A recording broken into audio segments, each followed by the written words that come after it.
All right. So first, I can show you a simple gesture. I can just pull on the inbox right from there. So anywhere you are when you're in portrait, just pull it on. You don't have to go hunt up and find the right button for it. You can see we have flagging here, so I can tap on that flagged message. Oh, one other feature we've added is a built-in dictionary throughout the OS as a service now. So before, we had a dictionary in the iBooks app, but we now brought that to the entire OS so all apps from the App Store can use it.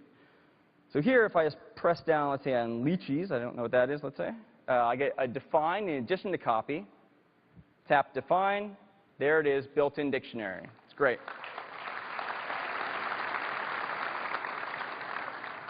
If I, say, respond to this message, again, I can grab one of these addresses and now just drag it to BCC, drag it to, and rearrange it. It's really nice and easy. Now, there's one more feature I want to show you, and it's actually a system-wide feature having to do with the keyboard. When we released the original iPhone, we revolutionized the way people would type on multi-touch displays. And we keep on challenging ourselves to make that even better. Well, we have a new variant of the keyboard in iOS 5 for the iPad, which we think people who like to type with their thumbs while holding it are really going to like. In the bottom right, you see the keyboard button, and now it has some grab handles. If I just take those and drag it up, it splits it into two. And so what it does is it just moves the keys closer to your thumbs on the side. So you can put it wherever you want. It's really nice, and it's persistent for every app in the system. It just stays where you put it. If you want to put it back down, just press and hold. Say dock and merge. It goes back down to the bottom. So even a split keyboard.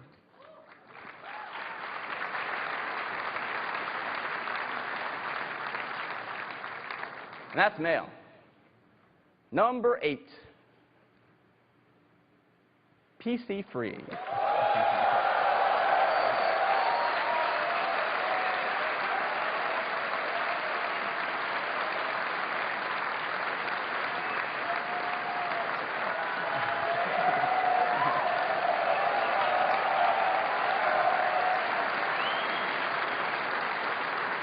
So we've built these incredible devices, the iPhone and the iPad, and people get them home, they open up their box, and they see this.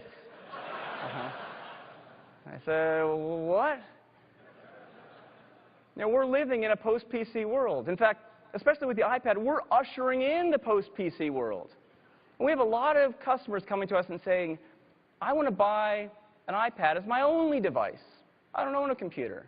I want to buy an iPhone as my only device, my only actually internet access for where I live will be my iPhone.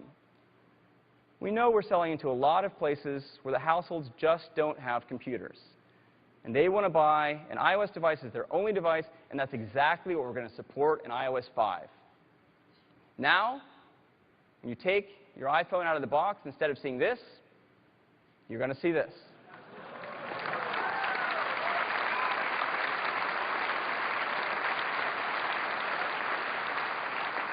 You can now set up and activate your device right on the device, and you are ready to go. It's that easy. And of course, there's some other things we had to do to make this possible. Software updates are now over the air.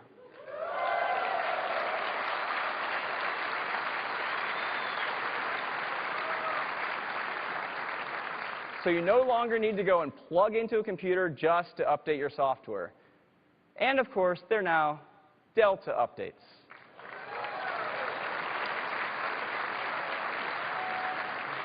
So instead of downloading the entire OS, you just download what's changed. Now, the next thing we did is we looked at all of the apps on the iPhone, iPad, iPod Touch, and asked ourselves, what are the reasons that people go back to a computer today? And let's add that functionality right to iOS. So for instance, you used to have to go back to a computer to create calendars or delete calendars. You can now create and delete calendars right from iOS. You saw for photos, we've added really significant editing functionality in there. So you can crop, rotate, one-tap enhance, red-eye reduction right from within your iOS device.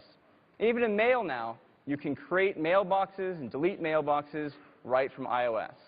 So we looked at all of the apps on the iPhone, and the iPad added that functionality, so now if you want to cut the cord, you can.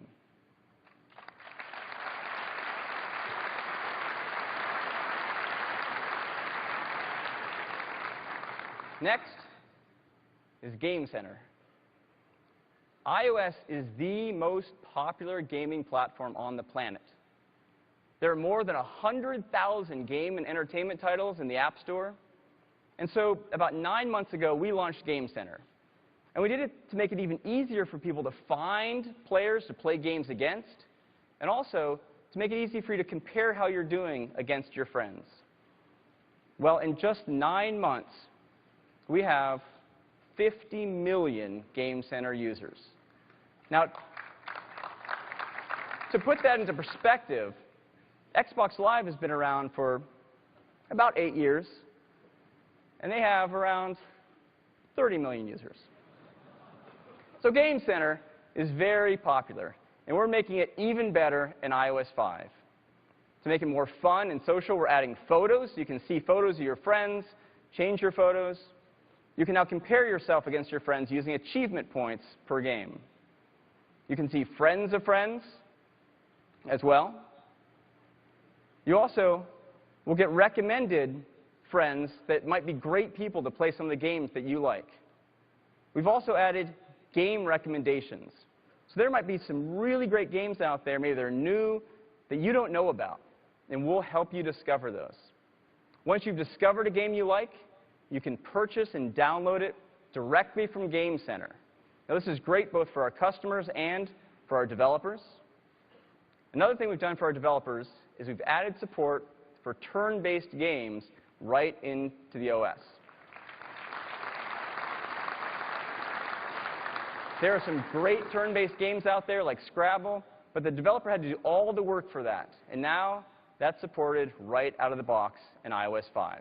So some really nice enhancements to Game Center. Next is iMessage.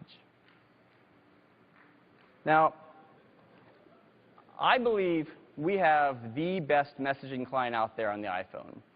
It works tremendously well to send text messages, send photos, send videos, and our customers love it, our iPhone customers. But what about our iPad customers and our iPod Touch customers? They've been asking us for a messaging solution.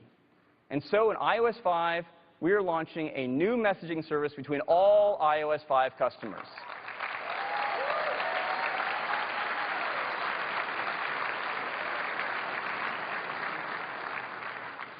And we call it iMessage.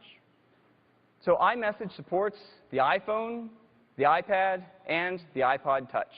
It does everything you've come to expect from our messaging app on the iPhone. So you can send text messages, photos, videos, send contacts, do group messaging, everything you've come to expect. And we've added some really nice new features. Things like delivery receipts, so you can see if it's been delivered to the other person's device. Optional read receipts, so you can see if it's been read. This is one of my favorite, typing indication. So you can tell now if someone starts typing and they're responding to you, you know you're about to get that message. iMessages are pushed to all your devices.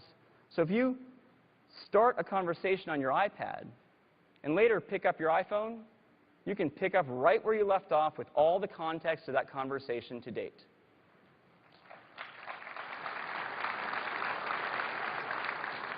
It is supported over both 3G and Wi-Fi, and everything is sent encrypted over the air. And I'd like to just give you a demo of iMessage now. To do so, I also like to invite up Jaws, Vice President of Product Marketing, to help me. Hey, Jaws. Scott. Thanks for having me. Absolutely. If you don't mind, I'm going to play a game, though. Playing a game. Okay. Try not to bother me, okay? Product marketing. So he's on the iPhone on the left. I'm on my iPad on the right-hand side. I'll go ahead and launch messages here. So here I have a conversation going with Jaws. Normally we don't stand next to each other when we have these conversations. It's the most I've talked to you all week. Let's grab lunch after the show. No. Okay, so when I send this to him, you'll notice as he plays the game, it comes in right at the top, and he can keep on playing the game, so it's not interrupting him as he does his lovely job playing this game. I'm on a roll, don't bother me.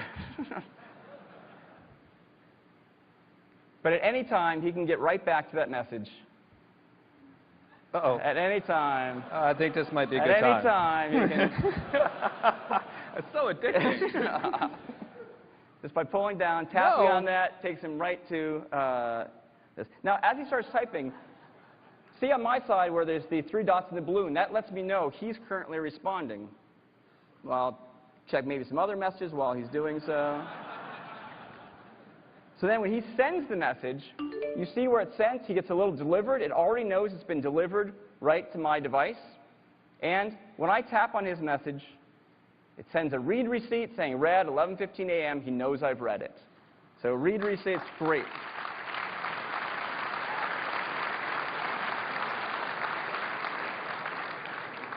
We can also send high-quality photos and videos. Let me go ahead and choose a photo here. All right, maybe we can have a picnic by the bridge, Joss. Oh, that's so sweet. Send him a little picture. Again, you can tell from the dots on his side that I'm composing it right now. Send it off. And again, we go over Wi-Fi as well as 3G. Sends it over. And again, he gets it. Nice, high quality. And the entire transmission is encrypted over the air. And again, I'm on my iPad, so it supports iPad, iPod Touch, and iPhone. Thanks, Joss. Can't wait for lunch.